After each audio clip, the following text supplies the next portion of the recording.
Imagine a billionaire born into gold, destined to build empires, and who instead chose to build underground bunkers for war. A destiny so contradictory, so radical, it defies all logic. Today we will explore the story of a man whose name is forever etched in the collective memory, Osama bin Laden, a man who orchestrated the September 11th attacks and became the most wanted terrorist on the planet. But his origins are very different from the image we have of him. We will talk about a young man who grew up in the most unbridled opulence in a family that had built a $1 billion empire. How did this privileged heir transform into such a destructive figure? How were his immense resources and engineering expertise bent to the service of a war that would change the world?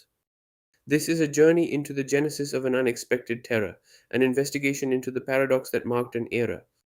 The story of Osama bin Laden begins not in a remote cave but amid the unbridled luxury of Jeddah, Saudi Arabia.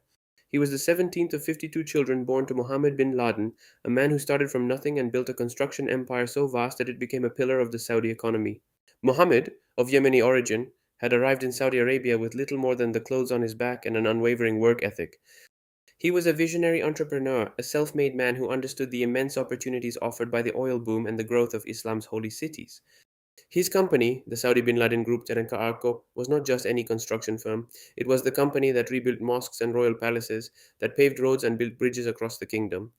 His relations with the Saudi royal family were so close that it was said that when the king needed a new palace or infrastructure work, there was not even a need for a formal contract. All it took was a handshake with Mohammed bin Laden, and the job would be done. This unlimited trust from the Saudi monarchy meant billion-dollar contracts, year after year, granting the bin Laden family a wealth that few in the world could match. Imagine, they were so rich that they had a fleet of private airplanes, luxurious yachts, and properties scattered around the world. Osama, born in 1957, grew up in this gilded environment. His childhood was marked not by poverty or deprivation, but by unlimited access to everything that money could buy. He attended elite schools, receiving a privileged education that included Islamic studies, fundamental to Saudi culture, but also more secular subjects, including civil engineering at King Abdulaziz University in Jeddah. This detail, civil engineering is going into details, would ironically prove crucial to its future, though in a way no one could ever have foreseen. Despite living amidst this sea of opulence and opportunity, Osama did not seem to share his family's enthusiasm for business. While his older brothers devoted themselves to managing the gigantic family empire, Osama showed a growing interest in religion and progressively in politics. He was an introverted young man, very devout, and found inspiration in more radical religious figures who frequented Jeddah's mosques and universities. He began to see the world not through the lens of commerce and profit, but through that of a more rigorous and militant vision of Islam. He was fascinated by the stories of the early Muslims, their purity and their struggle to spread the faith. These ideals, coupled with a growing impatience with Western influence in the Middle East, began to sow the seeds of his future radicalization. The real turning point, the moment that would irrevocably alter the trajectory of his life, came in 1979. That year, the Soviet Union invaded Afghanistan, a poor mountainous country that bordered Iran and Pakistan.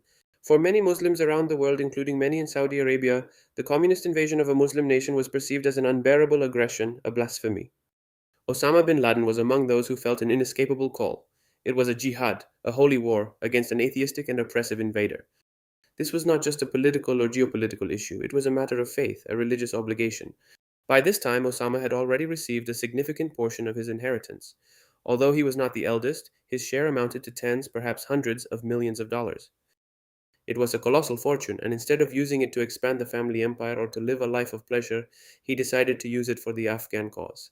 He began financing and supporting the Mujahideen, the Afghan fighters resisting the Soviet occupation.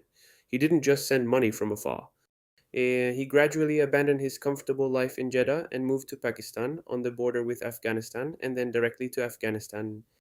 He was not a fighter in the traditional sense, but his greatest asset was his wealth and his organizational skills.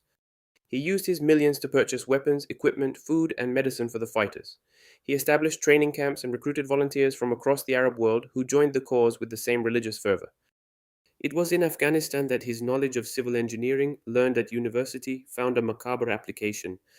He was not a civil engineer to build skyscrapers or highways, but to dig tunnels, build fortifications, and create infrastructure for war.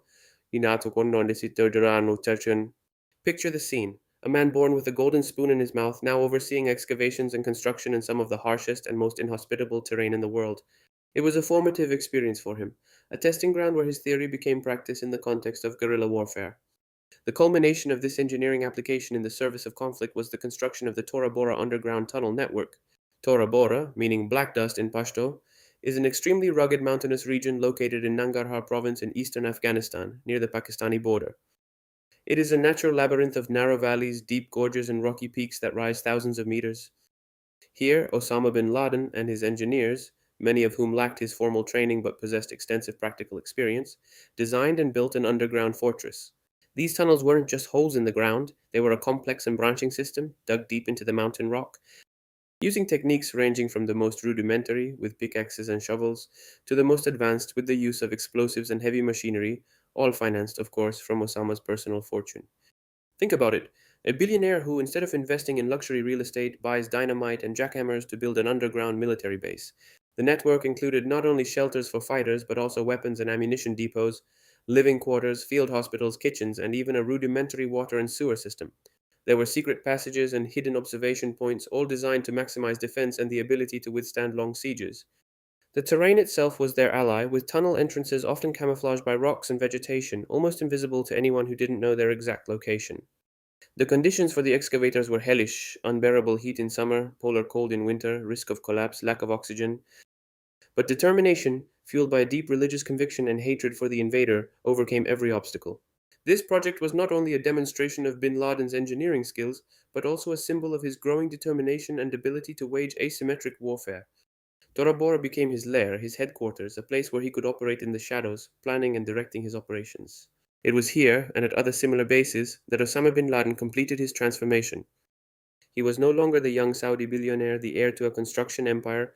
He had become the architect of global jihad, the leader of Al Qaeda, a terrorist organization that would terrorize the world. His fortune and skills, born to build on the surface, were subverted to build an underground war machine. The paradox of his life is stark: a man born to build, who used his resources and knowledge to destroy. A man raised in the greatest wealth, who chose to live a Spartan life of war and secrecy. From the glittering offices of Jeddah to the dusty bunkers of Tora Bora, the story of Osama bin Laden is one of profound radicalization, a journey that crossed geopolitics, faith, and incredible personal fortune to shake the world to its foundations. His figure remains a warning of how resources, expertise, and an ideology can combine to generate an unprecedented destructive force. If you want to find out what happened to Tora Bora and how this underground fortress became the scene of one of the largest manhunts in history, watch our next video.